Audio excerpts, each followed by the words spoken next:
regime change actually has never worked. So if you take from 1946 forward, anytime that the US has been involved, we've had about 93 coups or regime changes, everyone has failed. So my bosses, Secretary Rubio and President Trump, are not into regime change.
Well, hello, that's me again. Today is Sunday, December 7th, 2025, and this is kind of weekend update. And you already know most of the time I do things like every other day to keep you informed.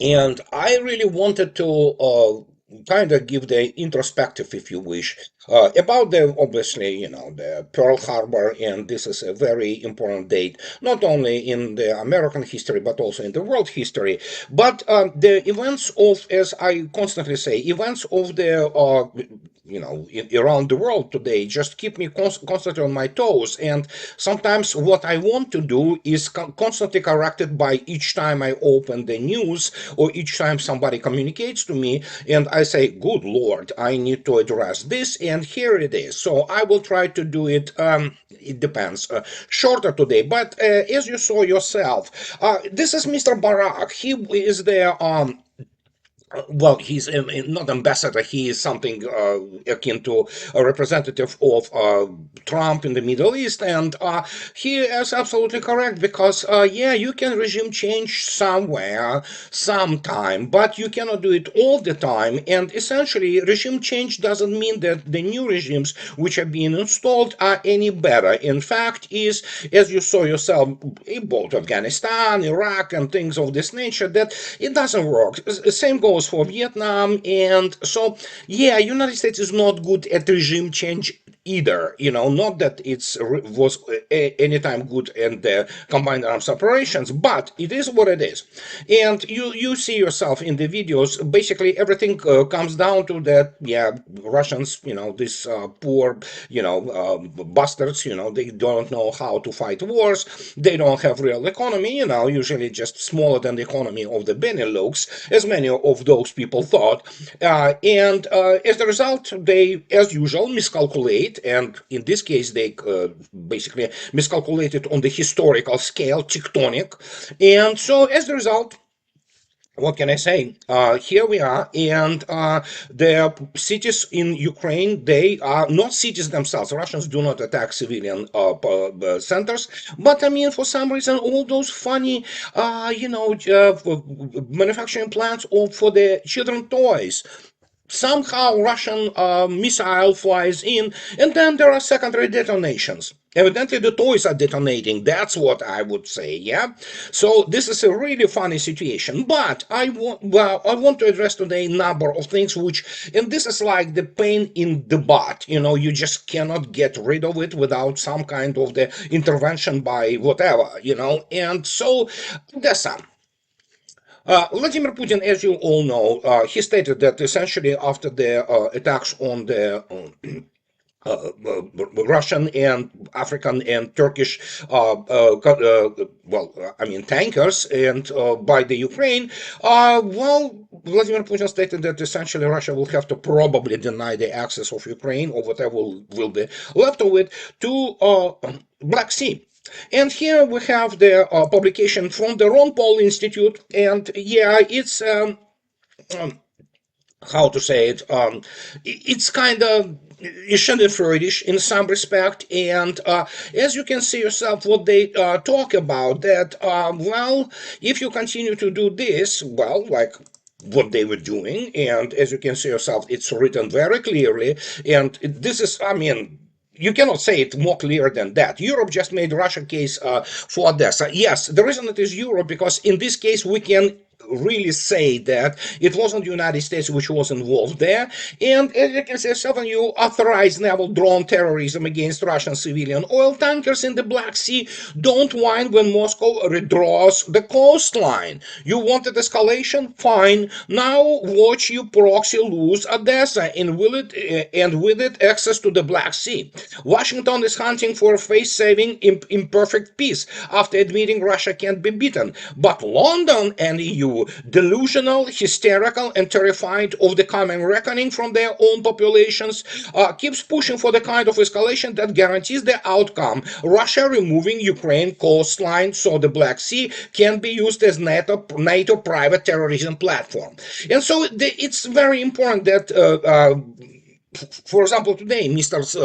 Peskov, obviously speaking on behalf of Kremlin, he stated Russia is very satisfied with the fact that in the new national security strategy, which of course you have to keep in mind, as our good friend Larry Johnson says that Trump filed essentially for the divorce from NATO.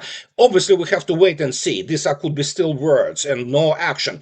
But some things are already there. Some indications are already there. And it's not Washington now. It is London indeed. It is Special Boat Service. It is SAS. These are the guys who are really good at committing terrorist acts, false flags. They are not good soldiers. I mean, they are good, as I already stated, terrorists, essentially.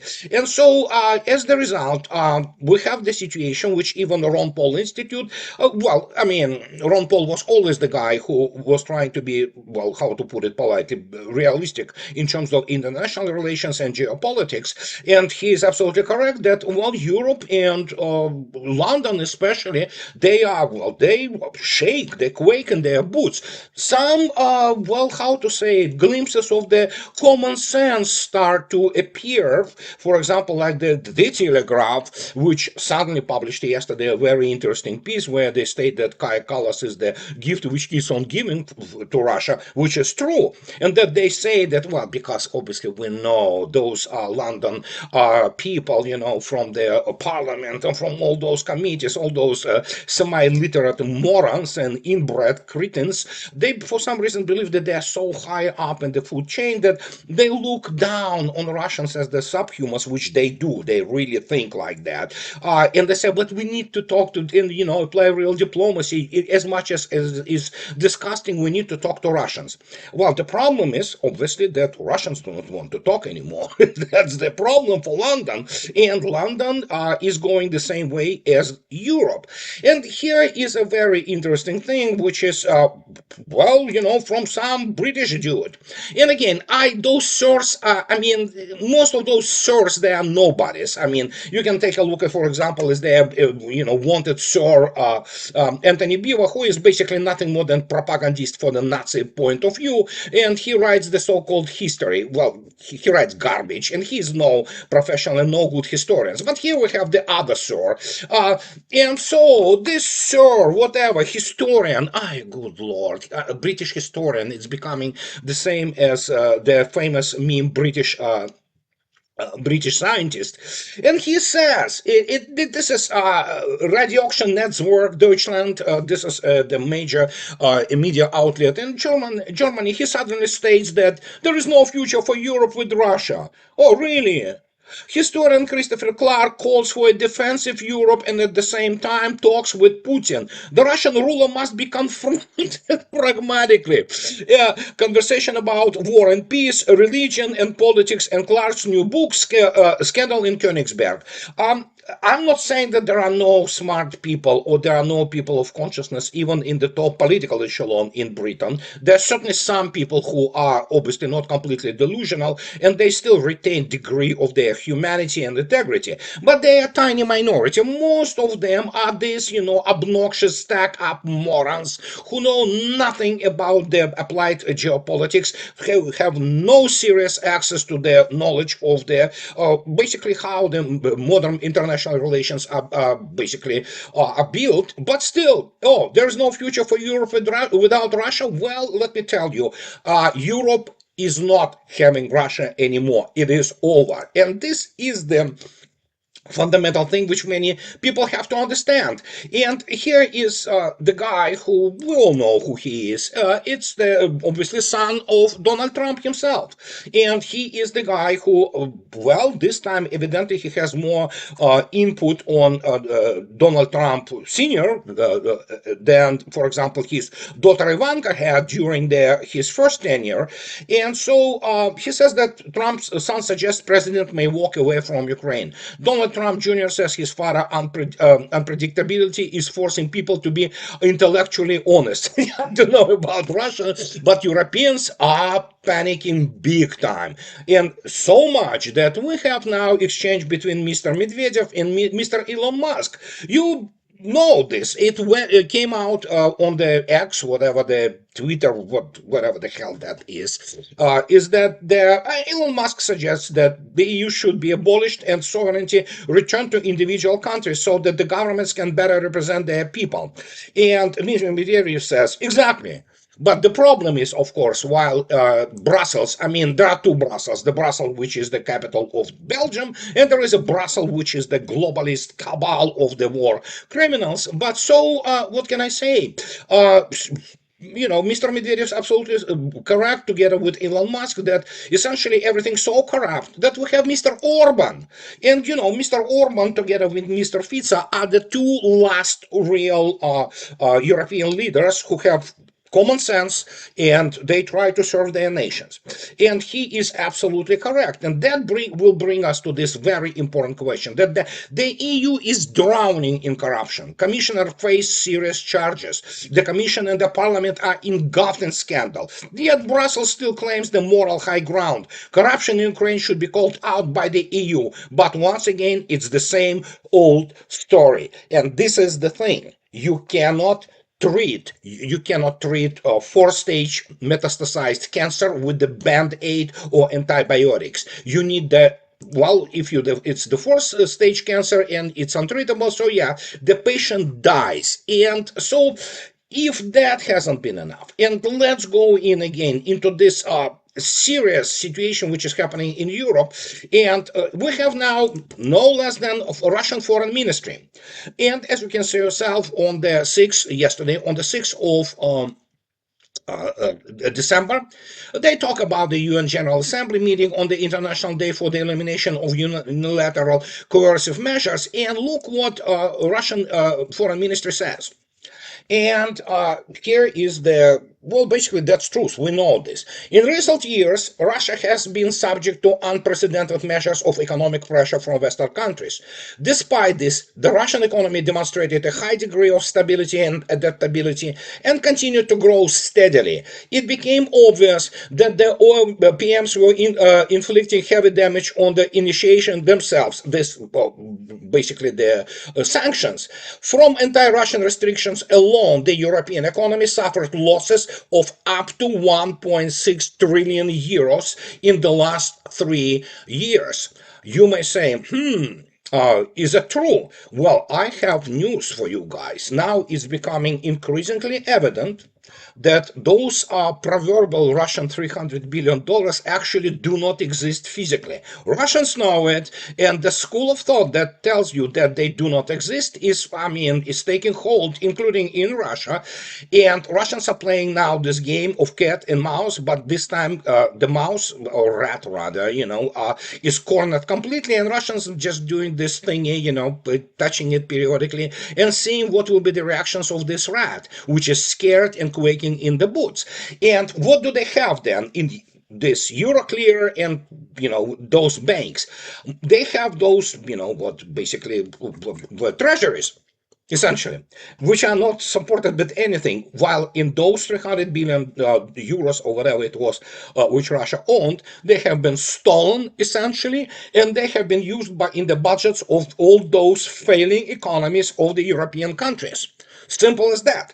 Obviously, it doesn't go towards England because it's not the part of European Union, although they are one of the major, so to speak, pushers for this idiotic thing that they have to expropriate those things, those assets. And now suddenly today they say, oh, there is a kind of, judicial thing which we can make Russia wait for those assets forever. Oh yeah, Russians already know it's not there. Russians already know that they have been stolen.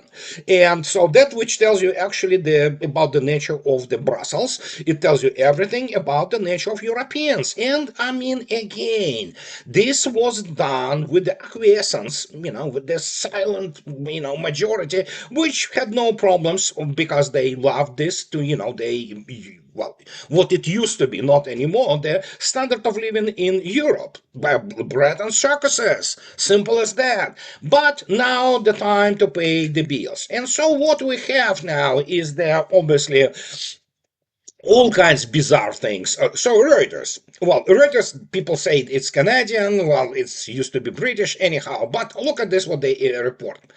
Exclusive. US sets 2027 deadline for Europe-led NATO defense, officials say. And what is happening essentially, yes, as Trump Jr. says, that Trump at least and his administration tries to walk away from Europe because they know it's the lost cause, and the only thing which is left for Europe is to be consumed by the American economy. And so what do they have? And this is also about, well, related to the new national security strategy, and as is stated that the United States wants Europe to take over the majority of NATO's conventional defense capabilities, from intelligence to missiles by 2027. That is fast, my guys. Pentagon officials told diplomats in Washington this week a tight deadline that struck some European officials as unrealistic. Nobody cares what it strikes them. United States is a superpower, and United States is the euphemism for NATO, or rather NATO is the euphemism for the United States. United States walks away completely, the NATO is done. Well, it's already dead man walking. It's a paper tiger of the bunch of the bureaucrats who do not understand the first thing, how to fight a real war. They do not understand the first thing about defense. And so United States kind of decides, because United States itself is pretty much bankrupt, to say the hell with you. The message recounted by 5 sources familiar with the discussion, including a U.S. official, was conveyed at the meeting in Washington this week of Pentagon staff overseeing NATO policy and several European delegations. And so what do we have there?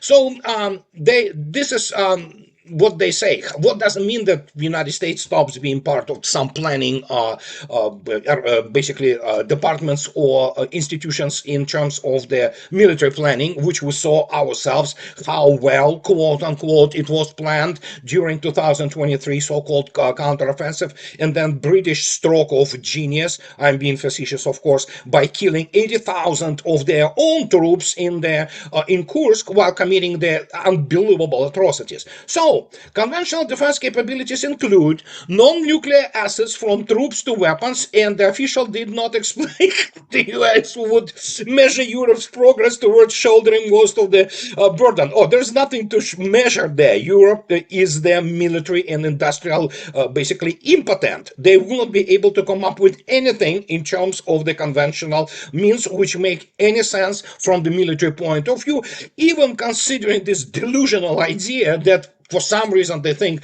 Russians want to get into Europe and start cleaning Paris and just disinfect it from this smell of urine, and clean London or Berlin, because they are basically dumps, nothing more than that, as many of European cities are becoming. So no, Russians don't want to do this. It's a horrible task for them. They absolutely tremble in horror when they imagine how the poor engineering core of Russian armed forces will have to clean up the Paris streets, and especially banlieues where the French cops are shot dead by the gangs. Well, no, thank you, but thanks, but no thanks. And so it was all not clear if the 2027 deadline represented Trump's administration position or only the views of some Pentagon officials. There are significant disagreements in Washington over the military role in the US should play in Europe. Several European officials said that the 2027 deadline was not realistic no matter how Washington measures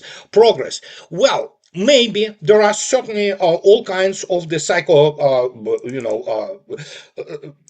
schizophrenic people in Trump administration, especially from neocons and all those morons who like Kellogg, King, all those American generals who never fought real war, who never won anything in their life. They lose everything, whatever they do.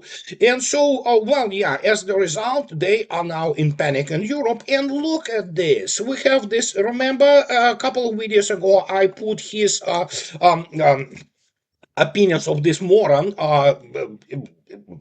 Tobias Elwood, that he has obviously some kind of the psychotic event, but that's pretty much the level of the understanding of the military affairs in London. And look what he writes. Oh my God, good Lord. Oh, yeah, it's just, he writes in the Telegraph, so that we cannot dither and depend on the US any longer.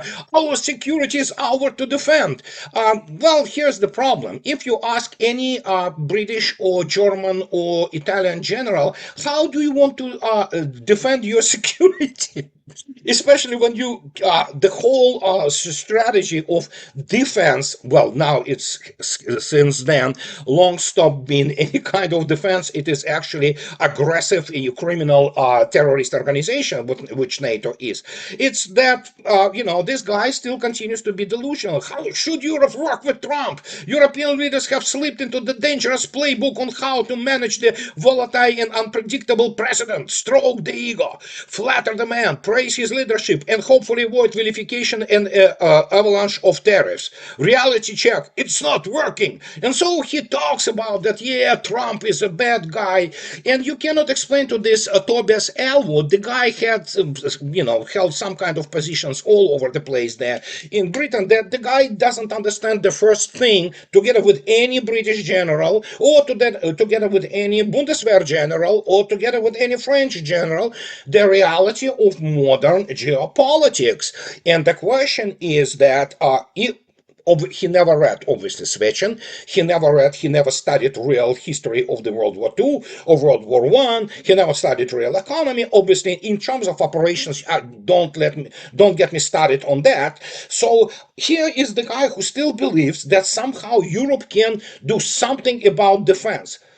First, the best defense for Europe is that Russians, which already happened, it's a fait accompli. Russians stated that we are done with you. Go to hell. Do whatever you want with yourself. Iron Curtain. And you just sit behind this, fence, iron fence, and go at it, just at the throats of each other, which you did for the last 2,000 years. Kill yourself. Start local wars. I mean, it's already happening in France. It's already happening in United Kingdom.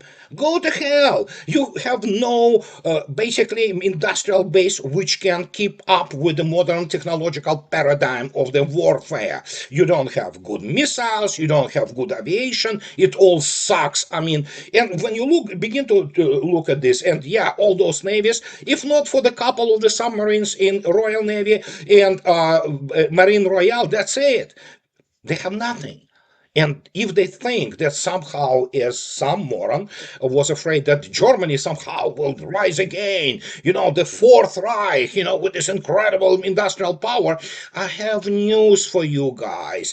Even the Third Reich at that time under Hitler, and which had whole of Europe working for them, they depended heavily on for example, the oil reserves from Ploiești, Romania, and other places where they had to have the resources. Europe doesn't have any, except for coal. Let them go and do coal. In terms of the nuclear power, they are also behind generations in terms of the enclosed cycle of the, well, basically recycling essentially their fuel and using it again and again and again and again in nuclear stations, which Russians are now beginning to do. Well, they're very close to it. It is what's called a complete and closed cycle.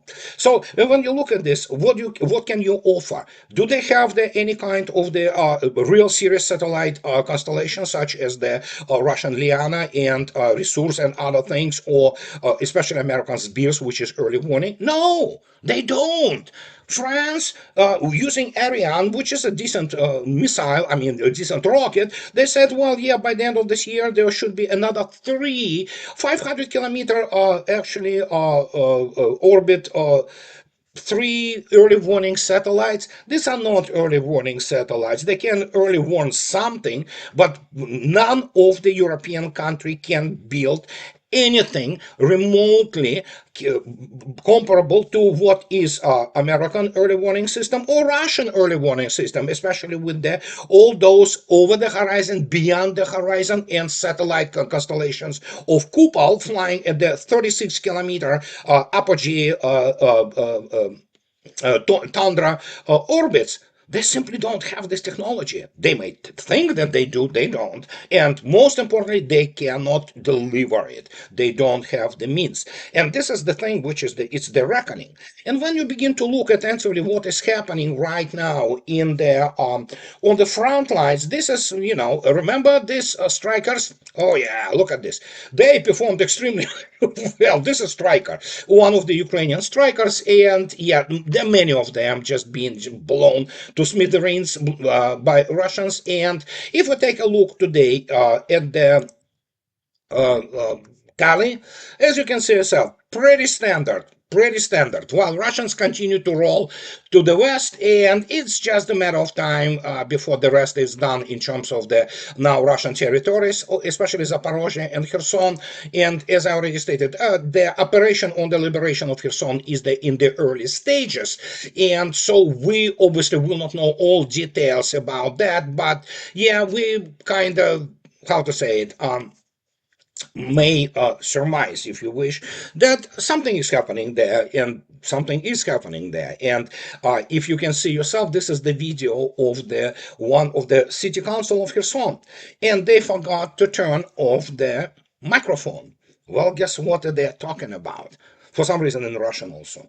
Well, they're talking about running away, running the hell out of Kherson because they know it's over. And so this is happening all over the place. And as the last time I stated, that's the situation, even with some troops, obviously some. There are many fanatics or completely pumped with drugs, so-called Ukrainian patriots, which are dying, as you already saw yourself, in the brigade size formations every day. So what is the real data today or real number today of the KIAs? Probably above 2 million. And that's the other thing. And this is why all those, Tobias Elwoods, all those, people from whatever the media, basically outlets, and apart from politicians, many of them must be and will be charged in absentia, and they have to run. They are thieves. They stole money, a gigantic amount of money from Russia, and it's sometimes people use this phrase of Bismarck. I don't know. I never found really a historical confirmation of this. I know the very famous his phrase, which was recorded about the ruse, and when Russians respond with some idiocy. Well, that I know. Oh, he was wrong here, but he also was correct.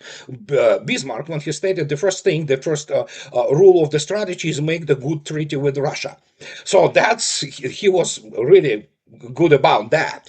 And so when you talk about this, those are criminals. We know von der Leyen is a criminal. She's a war criminal. She's she's a thief, as most of them are. And this is the serious situation. They know what is expecting them, if not by Russians charging them with in absentia, then in their own countries, if And again, strictly stated, if Russians, or pardon me, Europeans somehow decide that they had enough, will they? As I spoke about it, and I will repeat it again, one of the Russian members of the European Parliament, before Russia stated, screw it, screw it. He stated that he was talking to a number of those MPs from all kinds of European countries, like Germans, Italians, and French, and they said, guys, you are already on the verge of the essentially rebellion of the population of your countries. And the answer stunned him because they said, oh, we have enough dogs and police to put it down. I don't know. Well, actually, the civil war is the way it's already been essentially developing within France, with cops being just shot dead, just in banlieues. France is done, and I already had people say, "You don't know anything about France." Oh, I know enough about France to say what is happening there, and the same goes to every single European country. I know what is happening in the United States, and the United States, despite obviously gigantic debt, which essentially is resulting now already in economic misery for a very huge part of American population, it's still better than Europe, which is, as I already stated, suddenly begins to be paraded nothing more than the workshop for the overpriced, things of such as, cruise liners in Saint Nazaire. Sure, wonderful, ships. I say nothing. How much further this industry will go after everything said and done? Will there be many people who will require this excessive shipbuilding capability, or about those Finnish icebreakers for the United States? Good luck building the nuclear-powered icebreakers. And the same goes on and on and on. And the only thing which Europe really has left, it's obviously the Airbus, which is the critical and wonderful airplanes for the most part. And then probably you have what? Not much left. All those military-industrial complex companies, they are not on par with Russian military-industrial complex. Not in quantity, let alone in quality. Their weapon systems they produce are laughable. They still can kill, make no mistakes, but they are not designed for the modern warfare.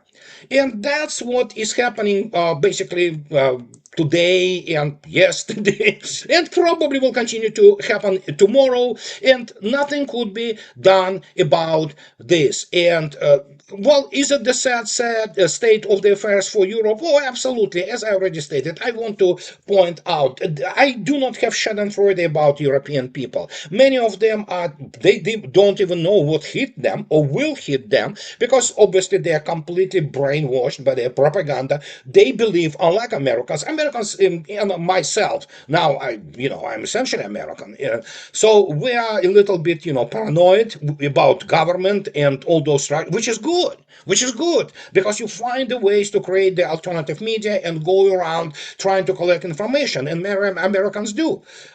In Europe, it's not like that. I mean, there are some people who understand actually what is going on, and they seek other alternative outlets. But majority is brainwashed by this propaganda, which is the legacy media there. And what can I say? It's not good. But what do I know? And so this is what I wanted to tell you guys today. And as always, those who like what I do, please subscribe to my channel. And those who can afford, please support me on the Patreon or buy me a coffee too. I would really appreciate this. So what can I say? Have a nice rest of the weekend. I'll talk to you later. Bye-bye.